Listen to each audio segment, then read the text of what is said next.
केवल एक ही से भी चीज लगी। अब आप गलत मैं कह रहा हूँ। उन्होंने बल्कि ये कहा कि वो कमरे नवाज की तरह है, और मैं कहता हूँ अरे चीखो मत। 1957 में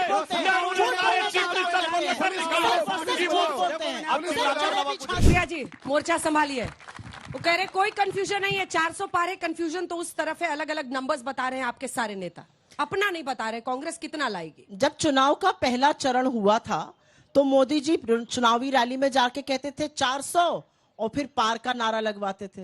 अब मोदी जी 5वें चरण तक 400 पार भूल गए, क्योंकि 400 पार ही बैकफायर हो गया और 400 पार के नारे ने ही सुनिश्चित किया कि 150 पार होने के लाले पड़ रहे हैं। मैं लेकिन एक बात यहां पे कहना चाहती हूं, आपने शुरुआत में बताया कि मोदी जी वाराणसी पहुंच गए और अभी कोई नारी शक्ति संवाद करने वाले हैं जहां पर 20-25 हजार महिलाएं आएंगी। उनका संसदीय क्षेत्र भी है। IIT BHU में कुणाल पांडे, सक्षम पटेल और आनंद उर्फ अभिषेक चौहान नाम के 3 लड़के एक महिला के गैंग रेप में आरोपी पाए गए थे। बीजेपी की IT सेल के संयोजक, बीजेपी की IT सेल के सह संयोजक थे। मैं चाहती हूं कि नारी शक्ति संवाद अपने संसदीय क्षेत्र में नरेंद्र मोदी जी IIT BHU के इन दरिंदों पर भी बात करें और माफी मांगे कि कैसे इन लोगों को उन्होंने अपनी पार्टी में रखा हुआ था। वाराणसी में है तो जरूर एक सांसद होने के नाते बात करनी चाहिए। यहां पर मान्यवर ने कहा कि पार्टियों में ही अंतर्द्वंद है कि क्या नंबर आ रहे हैं। जो भी अंतर्द्वंद है, 180 से 200 पार आप हो नहीं पा रहे हैं। और असलियत यह है कि 5 चरण के बाद शीशे की तरह एक बात साफ है कि 4 जून को ना तो भाजपा की सरकार बनेगी, ना मोदी जी प्रधानमंत्री बनेंगे। और इसका जो प्रमाण है वो 5 चरण के जो उनका अवतार रहा है उसमें दिख गया है। 10 सेकंड में आपको बता देती हूँ। सांसद जी हंस रहे हैं। मैं भी हंसती हूँ उनकी बातों पे, और जोर से हंसती हूँ, ठाका लगा के हंसती हूँ। देखती नहीं आप मुझे हंसते हुए। एक पहले चरण में मोदी जी किस पर आए? मीट, मुर्गा, मछली, मटन, मुस्लिम लीग। दूसरा चरण आते आते ब्याहताओं के मंगलसूत्र और आपकी भैंस पर आ गए। तीसरे चरण में अपनी आंखों की पुतली, अपने जिगर कलेजे के टुकड़े अंबानी अडानी को ही बोल डाला। बोरे में भर भर कर, टेम्पो में लाद लाद कर काला धन बांट रहे हैं। लेकिन ईडी, सीबीआई, इनकम टैक्स सुन ही नहीं रही है प्रधानमंत्री की। चौथा चरण आते आते मोदी जी को आमिर खान का गजनी किरदार समझ में आया। आप जैसी प्रबुद्ध पत्रकार ने उनसे एक इंटरव्यू किया, आपकी एक समकक्ष पत्रकार हैं, उनसे पूछा हिंदू मुसलमान, उन्होंने कहा मैं हिंदू मुसलमान करूं तो मैं सार्वजनिक जीवन में रहने योग्य नहीं हूं। जिस व्यक्ति का वजूद ही वो करके है जो 4 घंटे बाद फिर हिंदू मुसलमान करने लगा, तो गजनी के कैरेक्टर में आ गए।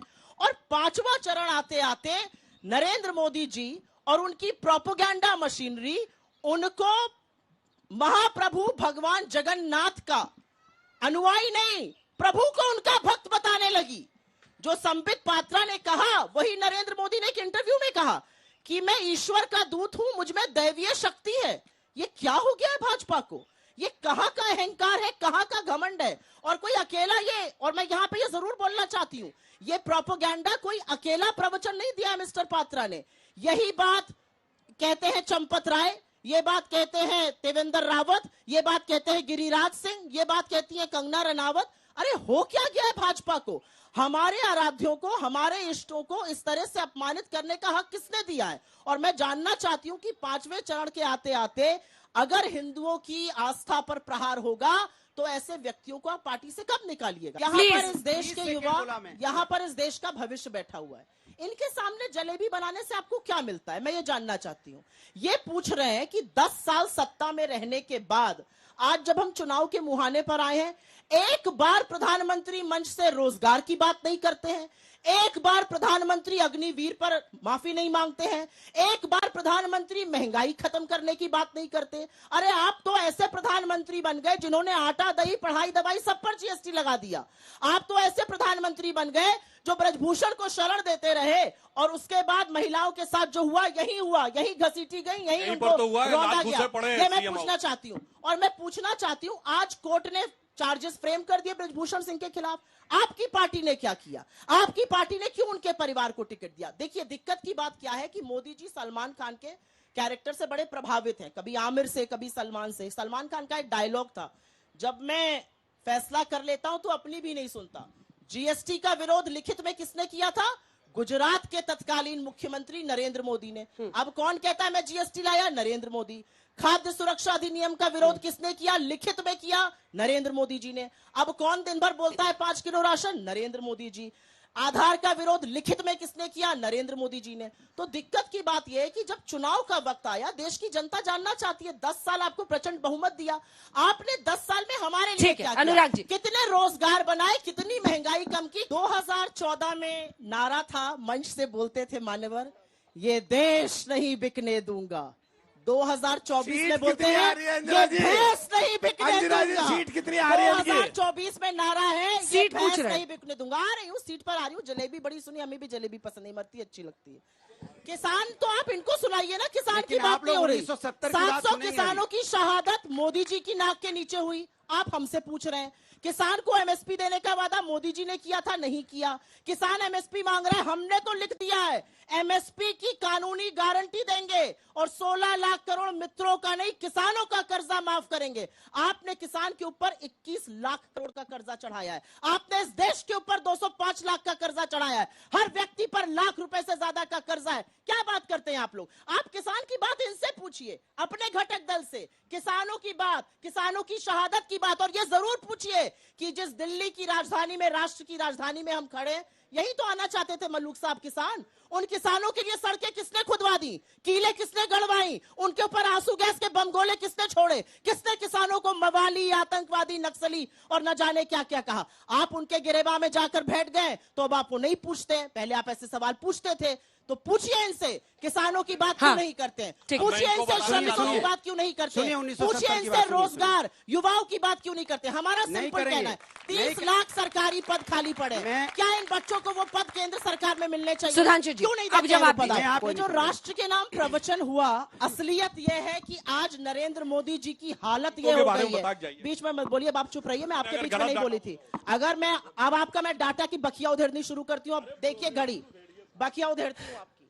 हमारे टाइम पर कच्चे तेल का दाम था 150 रुपए प्रति बैरल, लेकिन पेट्रोल ने सेंचुरी नहीं मारी थी।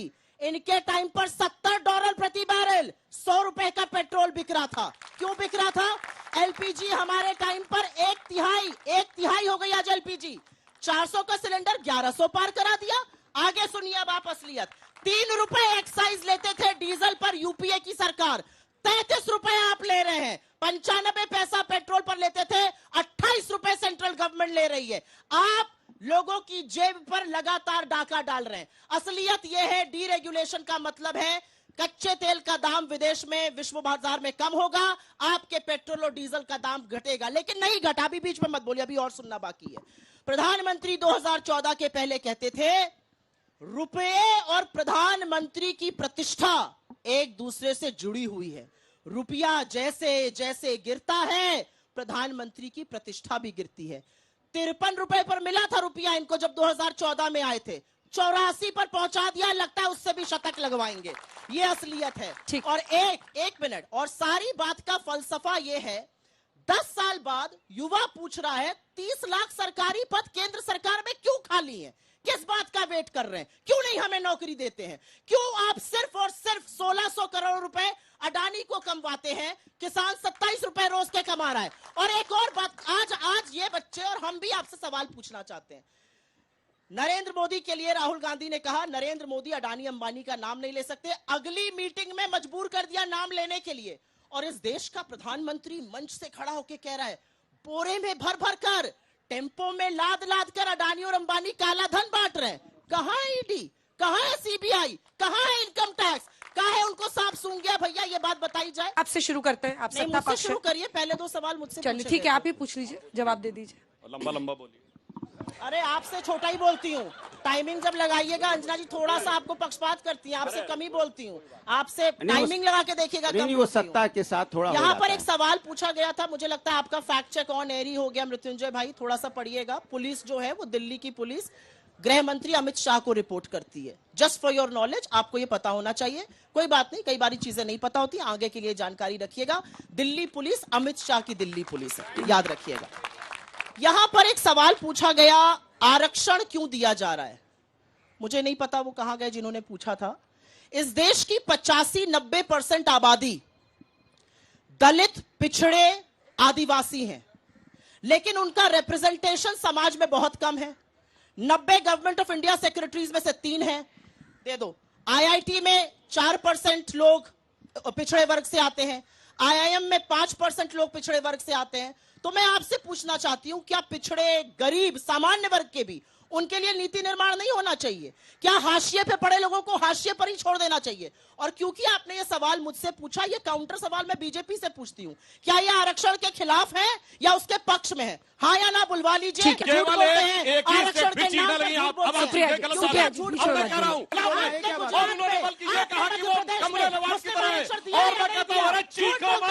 1957 में नेहरू ने हमारे चीखने चल पड़े फिर इसका इनसे सवाल पूछा जाएगा,